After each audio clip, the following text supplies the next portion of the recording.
Donc, dans cette partie, nous devons maintenant partir compléter notre code de tout à l'heure. Mais avant de partir compléter notre code de tout à l'heure, il faudrait que vous compreniez déjà certaines notions de base. Alors, ici, nous avons affaire à quoi? À une matrice. Une matrice, c'est un tableau de tableaux. Donc, c'est-à-dire, nous avons les lignes qui correspondent. Voici la première ligne. Voici la deuxième ligne qui correspond à un enregistrement. Voici la troisième ligne, quatrième ligne, cinquième ligne, sixième ligne. Et nous avons les colonnes. La colonne mat qui contient uniquement les matricules. La colonne name qui contient uniquement les noms. La colonne surname qui contient uniquement les prénoms. La colonne level qui contient uniquement les niveaux. La colonne sexe qui contient les sexes. Alors, imaginez-vous que je veux par exemple récupérer un objet. Un objet ici, ça c'est une classe dans le côté Java. Donc, nous verrons que ça c'est une classe et ça c'est une occurrence de classe. Donc, nous avons plusieurs occurrences de la classe qui constituent les objets. C'est pour ça que nous faisons la programmation orientée objet. Donc, si je veux par exemple 19L7, 8, 9, 6. Alors, qu'est-ce qui va se faire? En Java, je dois d'abord faire comment? Je dois d'abord parcourir les lignes et puis je finis la fin de la ligne. Si je ne trouve rien, je reviens au niveau de la ligne suivante. Je continue à parcourir jusqu'à ce que j'arrive à cette ligne-ci. Et donc, dans notre code de tout à l'heure, si vous avez pu constater ici, nous avons créé une méthode get. Nous avons créé une méthode get column count. Donc, qui va elle faire quoi? Qui va récupérer un objet. Et cet objet, c'est quoi? Cet objet, c'est l'objet ci que nous avons passé.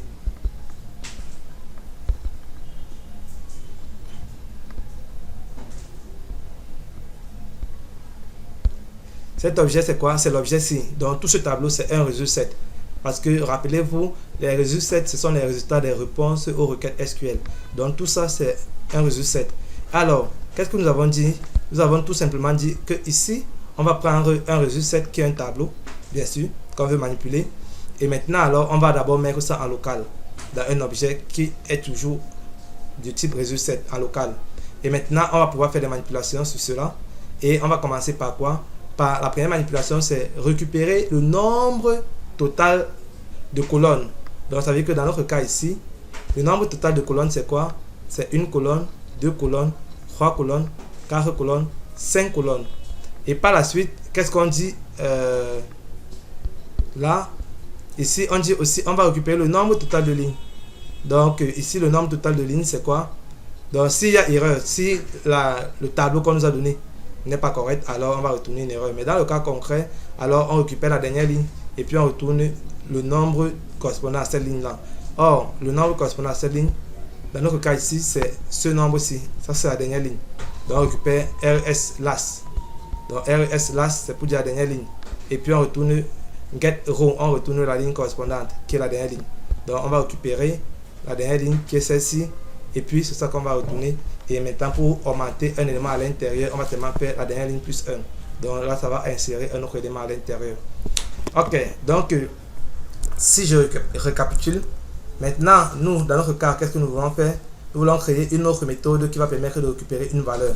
Donc, pour cela, qu'est-ce que je vais faire? Je vais créer une autre méthode de type objet. Parce que là, ça va retourner une valeur et non un entier. Donc, ça veut dire que ça va retourner une occurrence de la classe. Donc, c'est-à-dire un objet. Donc, pour cela, je vais taper public object. Et puis maintenant, comment va s'appeler notre méthode? Donc, notre méthode ici, en l'occurrence, va s'appeler get value. Parce qu'on veut récupérer la valeur add. Pour dire que récupérer la valeur à la position. Et ici, on va donner quoi? On va donner les lignes et les colonnes. Donc, ici, je vais donner colonne index. Et in row index.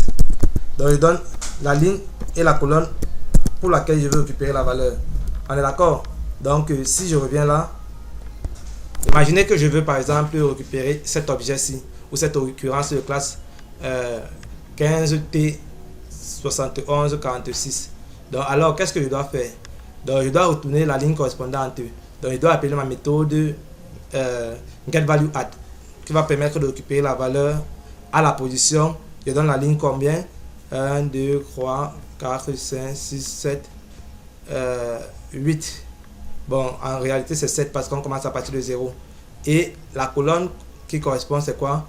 La colonne qui correspond, c'est la première colonne. Parce que si on récupère l'objet, si c'est la première colonne. Mais si on veut récupérer plutôt Bertrand, ça serait ligne 8, mais 1, 2, 3, troisième colonne. Et ainsi de suite. Donc, c'est une matrice. Ok. Maintenant que ceci est fait, donc ce qu'il va faire, c'est quoi? Il va d'abord commencer par vérifier est-ce que c'est possible. Donc, est-ce que c'est possible de pouvoir récupérer ces valeurs? Donc, pour cela, si l'index qu'on m'a donné, donc, colonne index, si c'est plus petit que 0, vu qu'on sait que les tableaux commencent à partir de 0, donc ça veut dire que c'est, ou alors c'est plus petit, colonne index est plus grand que le nombre de lignes, get colonne count. Donc ici je suis en train de dire quoi? Je suis en train de dire si j'entre une ligne, donc supposons que notre tableau est là, j'entre une ligne moins 2, ça n'existe pas. Vous voyez, ça peut pas être là réellement, la ligne commence à partir de 0 ici. Ou alors si j'entre une ligne, peut-être supposons que ici c'est 20 caractères, donc 20 occurrences, je veux accéder à la ligne 21, donc qui est en bas du tableau, qui n'existe pas. Donc on me dit qu'il y a une erreur. La même chose, je vais demander pour les colonnes. Si on veut entrer une colonne qui est là, qui n'existe pas, il faut qu'on m'affiche une erreur. Ou alors s'il y a une colonne qu'on va accéder ici, peut-être il y a 5 à la 6e colonne, on me dit qu'il y a erreur. Donc, ou alors on me retourne nul. Donc c'est cela que je vais faire ici. Donc ou ici row, la ligne index, si elle est inférieure à 0, ou elle est index, elle est supérieure à get row count. Voilà, dans ce cas là, qu'est-ce qu'on va faire? On va retourner nul. Pourquoi? Parce que c'est un objet, donc on ne va pas retourner 0 comme là-haut. On retournait 0 parce qu'on prenait en paramètre un entier, mais ici on retourne nul. Pourquoi? Parce qu'on prend un objet.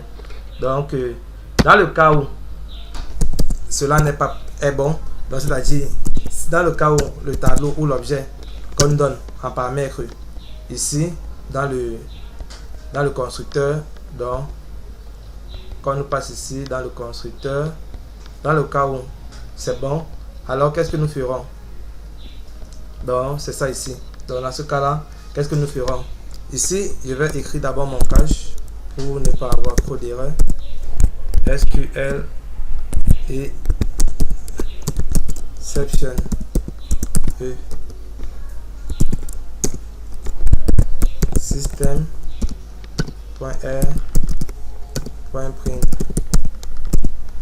e.getMessage. Voilà. Donc maintenant ici, qu'est-ce qu'on va faire?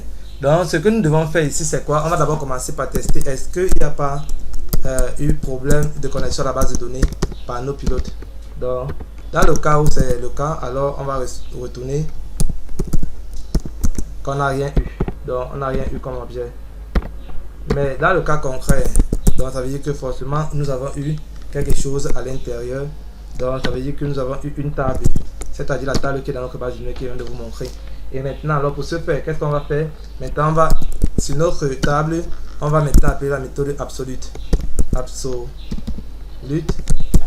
Et la méthode absolue maintenant, qu'est-ce que lui va nous faire? Lui va nous donner, il va nous retourner directement la position de l'index supérieur. Pourquoi? Parce qu'on a pu récupérer la ligne. Donc directement, il va nous retourner la position de l'index supérieur. Et puis par la suite, qu'est-ce qu'il va faire? Il va retourner l'objet dont il a récupéré la position supérieure, et puis il va retourner ça sous forme d'objet. Donc parce que rappelez-vous, nous voulons retourner quoi? Nous voulons retourner les objets. Donc c'est ça, on va retourner les objets. Et là-bas on va prendre quoi en paramètre? On va prendre la colonne de l'index plus 1. Donc ça veut dire qu'on prend et la ligne et la colonne correspondante, et puis on les retourne. Donc par ici, je prends la ligne et là, je prends la colonne. Et maintenant ici, message c'est M majuscule. Et ici, dans le cas concret, je vais retourner un nul. Voilà, donc j'espère que ça n'a pas été trop long et que ça a été vraiment compréhensif cette méthode. Il le fallait vraiment. C'est pour ça que la vidéo a duré. Je vous donne donc rendez-vous pour la dernière méthode à implémenter pour la classe abstraite Table Models. Donc vous voyez, ça a déjà tout pris. Donc cette classe n'est pas obligée, mais c'est nécessaire. Pourquoi? Parce que je vais redéfinir et vais maintenant l'utiliser en fonction de mes besoins.